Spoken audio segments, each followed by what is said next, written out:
One of the hardest things about teaching yoga is sequencing. Do you spend a lot of time making sure that you're crafting the best sequence, that it works for everybody in your classes? Do you spend also a lot of time worrying and overthinking about your sequences, doubting them? Well, my friends, I've got one simple little tip that's going to help you feel more clear, more confident in your sequences, and it's not complex at all. I'm Bree Johnson of Heart and Bones Yoga, and I've been teaching for a very long time, since 2003, and I teach yoga teachers around the world how to teach yoga, and this is one of the biggest things that I encounter is sequencing. And so I'm going to help you make it way less complex. We're going to go through my one tip to help your teaching feel better without even having to change your sequences.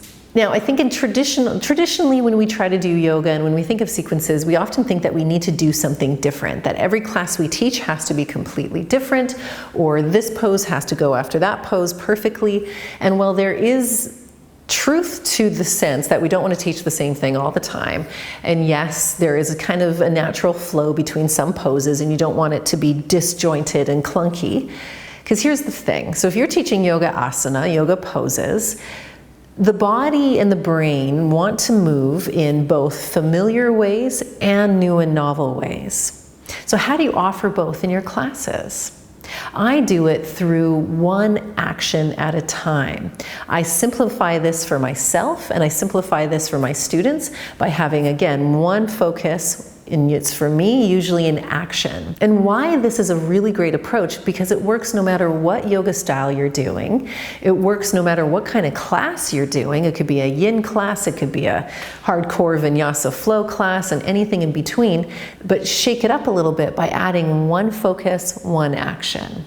So I'm going to give us an example. We're going to move through an example of this. The example I'm going to share with you about one action or one focus is, for me as a teacher, I might look at external rotation of the shoulder joint as the focus. So rather than focusing on one pose, there's that peak pose type of sequencing where you move people into and towards a peak pose and then you move out of that peak pose.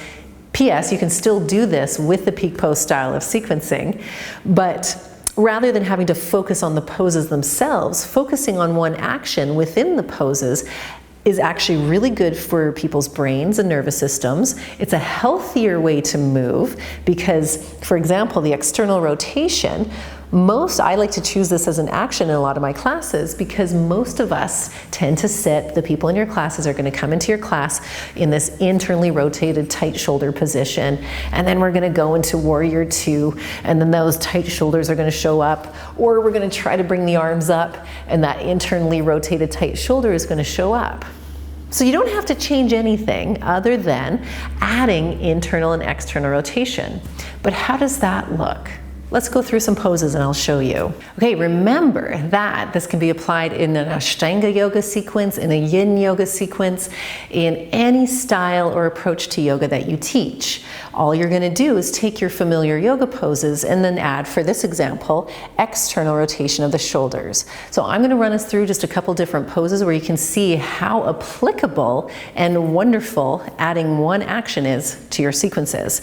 So often, of course, let's start in Tadasana, mountain pose. Mountain pose, we sometimes maybe classically teach it with the shoulder blades back, chest up. Rather than pulling the shoulder blades back, if you have people stand and externally rotate their shoulders, that's a beautiful place to start. Then from there, externally rotate, you can add the arms up. Maybe we do the arms up to the ceiling. Normally, we would just have the arms up to the ceiling like so, right? The palms facing each other. But then you simply add external rotation, arms up. And what that's doing is now offering new movement pathways into the shoulder joints. It's actually addressing more tissues around the shoulders than you might have before, directly working on people's places where they hold tension. And the beautiful thing about this external rotation, it's not like you're trying to do something so wild and crazy or different. You still get to have that familiar position of arms up, but all you're doing is inviting the arms to move differently to get a more effective stretch. Okay, so now let's go try another pose. So let's try, let's say, warrior one.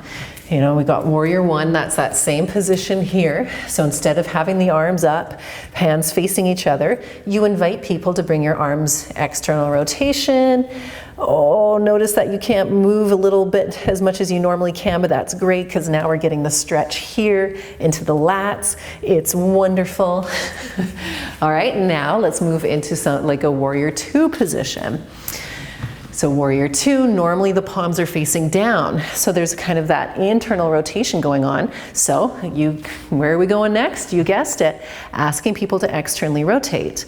So this is beautiful. You don't have to change so if you already have a warrior two in your sequence, fabulous, don't change that, but just change some of the work that we're doing within it. This is again great for not only the muscle tissues, but also for people's brains, the nervous systems. Doing something a little bit different is really good for us. Do a tree pose, right? Same thing, arms up or arms up in external rotation. Now here we are on the ground. Let's bring some of that external rotation action into some of our seated positions to give you more of an idea. So one example would be coming into a wide-angled forward bend or a straight forward bend or Janu Shirshasana, any of these seated poses.